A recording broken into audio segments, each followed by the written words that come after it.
அந்தந்த கதாபாத்திரத்துக்கு ஏத்த மாதிரி அந்த ஸ்பேஸை கொடுத்து எல்லாருக்குமே அதை ரொம்ப சிறப்பா செஞ்ச அவரு இந்த படத்தினுடைய நாயகன் மட்டும் கிடையாது, இந்த டீமனுடைய நாயகன் நான் நினைக்கிறேன். சோ திரு சந்தானம் அவர்களை அன்போடு பேச அழைக்கிறோம். எல்லாருக்கும் வணக்கம். ஆல்ரெடி 2 மணி நோக்கி போயிட்டு இருக்கோம். நிறைய பேர் பசிக்க ஆரம்பிச்சுட்டு இருக்கோம்னு நினைக்கிறேன். அதில் சேசுமாரி மாம்சில் சுகர் பேஷண்ட் வேற, மாத்திரை போடுற டைம் ஆகிட்டு இருக்கோம். ஸோ அதனால் நான் ஸ்ட்ரைட்டாக சக்ஸஸ் மீட் நன்றி அப்படின்றது நம்ம ப்ரொடியூசர் விஸ்வாஸ் சாரில் ஆரம்பித்து ப்ரொடக்ஷனில் டீ குடிக்கிற தம்பி வரைக்கும் நம்ம எல்லார் பேருமே சொல்லி ஆகணும். ஏன்னா எல்லாருடைய உழைப்பும் தான் இந்த படத்தினுடைய சக்ஸஸ். ஸோ எல்லாருக்குமே என்னுடைய மனமார்ந்த நன்றி. அப்புறம் கார்த்திக் எல்லாருமே சொன்ன மாதிரி ப்ரெஸ் அண்ட் மீடியா, நீங்கள் ஃபஸ்ட்டு ஷோ பார்த்துட்டு அன்றைக்கி நைட்டு ட்வீட் பண்ணது, இன்ஸ்டாகிராமில் நீங்கள் சப்போர்ட் பண்ணது, ரிவ்யூஸ்லாம் மார்னிங்கே சீக்கிரமாக சொன்னது, நிறைய ரிவ்யூஸ் பாசிட்டிவாக வந்தது. ஸோ இது எல்லாமே இந்த படத்துக்கு மிகப்பெரிய வெற்றி கொடுத்தது. ஸோ அதுக்கப்புறம் என்னுடைய உயிரினும் மேலான என் அன்பு சொந்தங்களாக ரசிகர்களுடைய சப்போர்ட். ஸோ தமிழ் சினிமா ரசிகர்கள் எல்லாருமே இதை ரொம்ப கொண்டாடி இருக்காங்க. ரொம்ப நல்லா போயிட்டுருக்கு.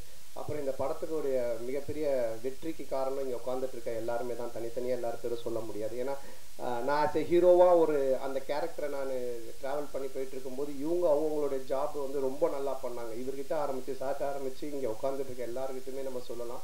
ஸோ இவங்க எல்லாரும் நடித்து ஆடியன்ஸை கவர் பண்ணதான் இந்த படத்தினுடைய மிகப்பெரிய சக்ஸஸ், என்னோட நடிப்பை விட. ஸோ அவங்க எல்லாருக்குமே என்னுடைய மனமார்ந்த நன்றியை நான் தெரிவிச்சுக்கிறேன். அது மட்டும் இல்லாமல் இந்த படம் இல்லை, என்னுடைய எல்லா படங்கள்லையுமே என் கூட நடித்தவங்க எல்லாருமே இருப்பாங்க. எல்லா படங்களும் வித்தியாசமான கேரக்டர்ஸில் கண்டிப்பாக கூட ட்ராவல் பண்ணுவாங்க. ஸோ அது கண்டிப்பாக உறுதி. அதுக்கப்புறமா ஹீரோயின் அவங்க என் கூட இருப்பாங்களான்றதை நான் டைரக்டர்கிட்ட கேட்கணும். அடுத்த படத்தில் சொல்லிட்டாங்க. சரி, அடுத்த படத்தில் அப்போ இந்த படத்தில் நானும் மேகா ஆகாஷம் தான் மறுபடியும் பண்ணுறோம். சீன்ஸ் மட்டும் கொஞ்சம் டெவலப் பண்ணி வைப்பா. ஸோ எல்லாருக்கும் ஒன் செகண்ட் நன்றி நான் சொல்லிக்கிறேன். ஆல்ரெடி டைம் இல்லை. நீங்கள் பேசுகிறதா இருந்தால் கொஸ்டின்ஸ் எதனா இருந்தால் நம்ம கொஞ்சம் ஃபியூ கொஸ்டின்ஸ் மட்டும் நம்ம இன்ட்ராக்ட் பண்ணிக்கலாம். வந்துட்டீங்களா தலைவா?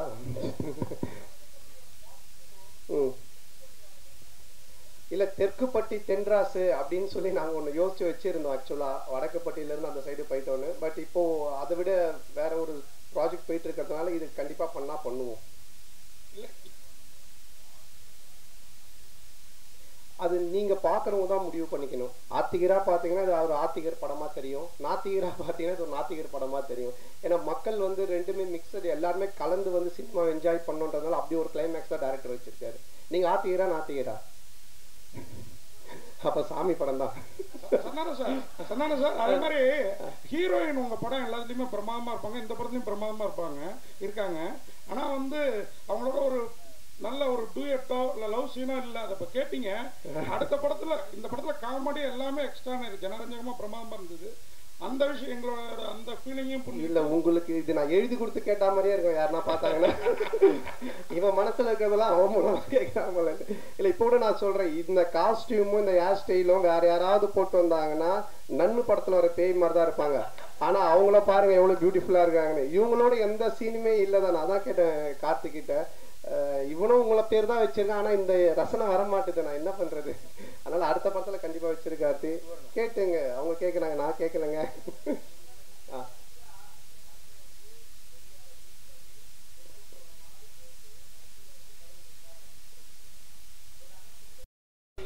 பல விஷயங்கள் உண்மையா இருக்கு. பல கோயில்கள் விஷயங்கள் பண்றாங்க. நீங்க எந்த கோயில குறிப்பிட்டு இதுல காமிச்சிருக்கீங்க? அதான் காமிச்சிருக்கேன், கர்நாடகா கோவில்.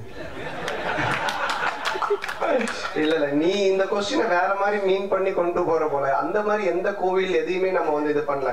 எந்த கோவிலா இருந்தாலுமே அதை வச்சு கடவுளை வச்சு காசு பண்றவங்க மேல தப்பு.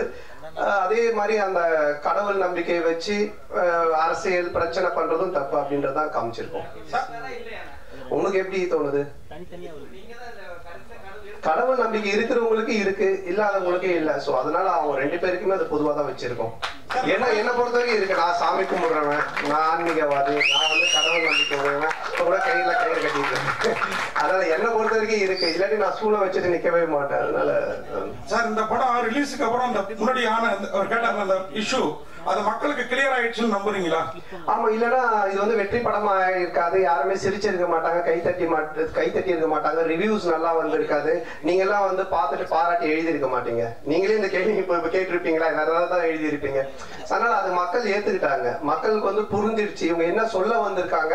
அதுவும் இந்த கண்டென்ட் இன்னைக்கு காமெடி பொறுத்த வரைக்கும் ஹாரர் காமெடி, அப்புறம் வந்துட்டு ஃபேமிலி காமெடி, இப்படி நம்ம லவ் ராம் காமெடி எல்லாம் போலாம். ஆனா ஒரு சோசியல் காமெடி பண்றது ரொம்ப கஷ்டம். டைரக்டரால ஈஸியா பண்ணவே முடியாது. ஏன்னா சோசியல் கண்டென்ட்ல கை வைக்கும் போது ரொம்ப பார்த்து வைக்கணும். ஏன்னா 2 விதமான ஆட்களுமே இருப்பாங்க. ஸோ அது ரொம்ப கார்த்திக் பியூட்டிஃபுல்லா ஹேண்டில் பண்ணதுனால 2 விதமான ஆடியன்ஸுமே என்ஜாய் பண்றாங்க. நாத்திகரும் என்ஜாய் பண்றாங்க, ஆத்திகரும் என்ஜாய் பண்றாங்க. ஸோ அதுக்கு உண்மையிலே டைரக்டர் தான் நம்ம பாராட்டு சொல்லணும். அதே மாதிரி கூல் சுரேஷ் இந்த கண்ணாடி நீங்க கொடுத்ததா தான் சொன்னாரு. அதுக்கு அந்த கருப்பு பெயிண்ட் அடிச்சிருக்கலாம்ல உண்மைதான். இதோட அந்த கண்ணாடி யாரும் யூஸ் பண்ண மாட்டாங்க. திருப்பி நீ வாங்கி யூஸ் பண்ணி வைப்பாரு, பண்ண மாட்டேன்ல.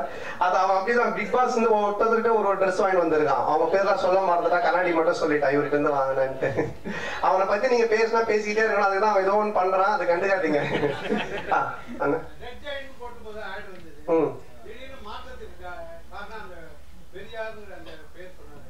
ஆமா, அது ஃபர்ஸ்ட் அந்த ஒரு இஷ்யூ ஆச்சு. அதுக்கப்புறம் அது ஒரு பாலிடிக்ஸா மாறுச்சு. இப்ப நம்ம படம் எடுத்தது எல்லாரும் மறந்து கவலையை மறந்து சிரிக்கணும், அது ஒரு பிரச்சனையா ஒரு பாலிடிக்ஸா மாறும்போது எதெல்லாம் நமக்கு தேவையில்லை அதை நம்ம ஸ்மூத் பண்ணிக்கணும் அப்படின்றதுக்காக சில விஷயங்களை விட்டுட்டோம் வேண்டான்ட்டு. ஆமா, அதுல என்ன இருக்கு.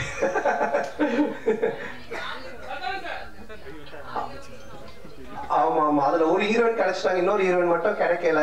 கொஞ்சம் அப்படியே பாத்துக்கிட்டு இருக்கோம். எங்க பத்திரிகை உலக நயன்தாரா மட்டும் இருக்கீங்க, அனுஷ்கா காணோம். அனுஷ்கா வரலையா? அதை விட முக்கியமானது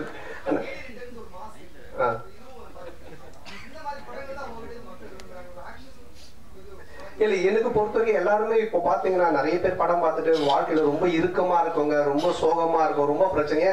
மேபி சைக்காட்ரிக் டாக்டர் 2-3 பேர் எனக்கு அவங்க பேஷண்ட்ஸ்க்கு மெயினா இந்த ஷோஸ் எல்லாம் போட்டு காமிச்சிருக்காங்க. ஏன்னா இன்னைக்கு மக்கள் கிட்ட ரொம்ப இறுக்கம் தான் இருக்கு. எல்லாருமே முகத்துல ஒரு சோகம், ஒரு சந்தோஷமே இல்லை. அட்லீஸ்ட் நம்ம கடவுள் ஒரு விஷயத்த கொடுத்துருக்கேன். நான் என்னோட சின்ன வயசுல ஆரம்பிக்கும் போது என் கூட இருக்கிற எல்லாரும் நான் சிரிக்க வச்சுக்கிட்டே இருப்பேன். அது வந்து பாலாஜி அண்ணனோட சேர்ந்தேன். அப்ப அவர் வந்து பாப்பா என் கூட டிவியில் நடிப்பாங்க, என்னை கூப்பிட்டு வந்தாரு. அப்புறம் அந்த காமெடி பார்த்துட்டு சிம்பு கூப்பிட்டு எனக்கு மன்மதன் சான்ஸ் கொடுத்தாரு. ஸோ என்னோட நோக்கம் எதுவா இருந்துச்சுன்னா என்னை சுத்தி இருக்கிறவங்கள சந்தோஷமா வச்சுக்கணும், சிரிக்க வைக்கணும். அது கடவுள் எனக்கு ஒரு லைஃப் கொடுத்தாரு, ஒரு சினிமான்னு. அப்போ அதை நம்ம செய்யணும் அப்படின்றத என்னோட நோக்கமா இருக்கு. அதை நோக்கி தான் நான் போயிட்டு இருக்கேன். என்னோட படங்கள்னால நீங்க வந்து சிரிக்கலாம், கவலை மறந்து என்ஜாய் பண்ணலாம். இது மட்டும் தான்.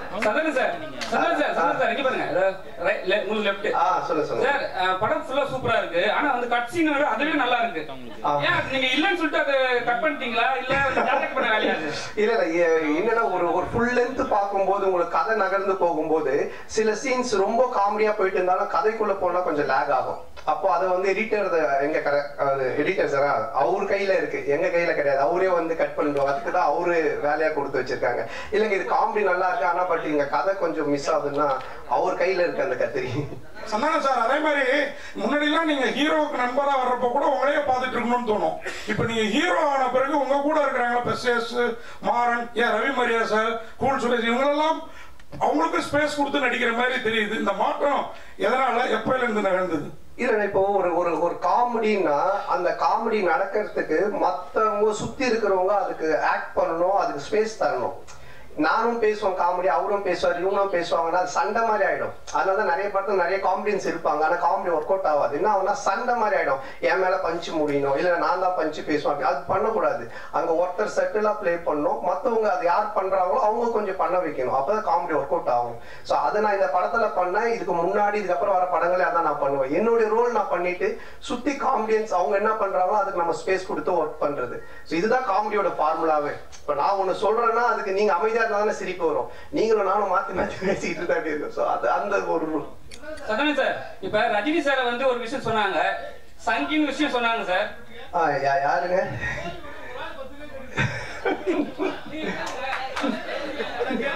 சரி அண்ணன் கேட்க முடியுமா? கேளுங்க, நீங்க கேளுங்க.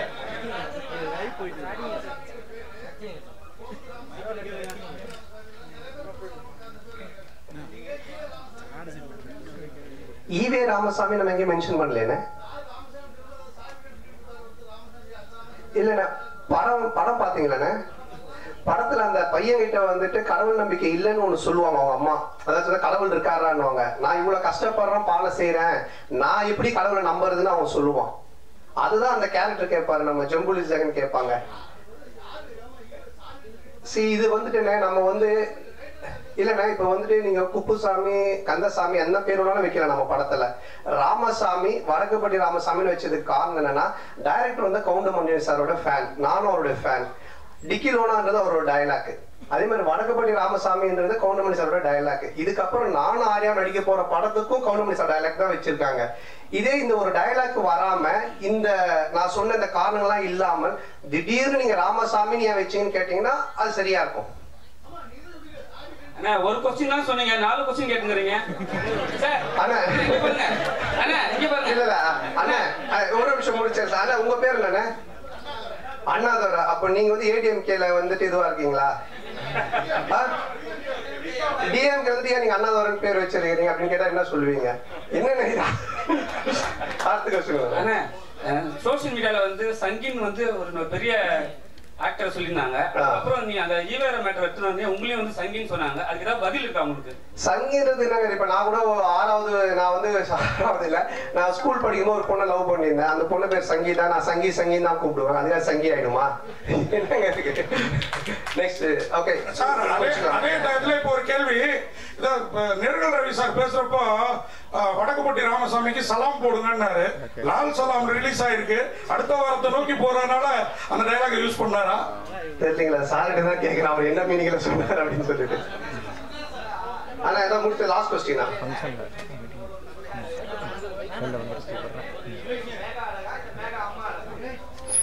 ஏங்க அம்மா அழகுன்னு யார் சொன்னது? நானா டைரக்டரா? இல்ல கண்டிப்பா 2 பேருமே அழகுதான். ஸோ அதனால ரொம்ப சந்தோஷம் உங்க எல்லாருமே சந்திச்சதுல. ரொம்ப இவ்வளவு நேரம் பொறுமையா இருந்து இந்த ஒரு வெற்றி சக்சஸ் மீட்டுக்கும் சப்போர்ட் பண்ணிட்டு இருக்கவங்க எல்லாருக்குமே ரொம்ப நன்றி. தொடர்ந்து சப்போர்ட் பண்ணுங்க. நீங்க எனக்கு சப்போர்ட் பண்றது, யாரெல்லாம் சிரிச்சு இந்த படம் பார்த்து என்ஜாய் பண்றாங்களோ அவங்க எல்லாருமே நீங்க சப்போர்ட் பண்றது சமமான ஒரு விஷயம். ஸோ எல்லாருக்குமே என்னுடைய மனமார்ந்த நன்றி. தேங்க்யூ.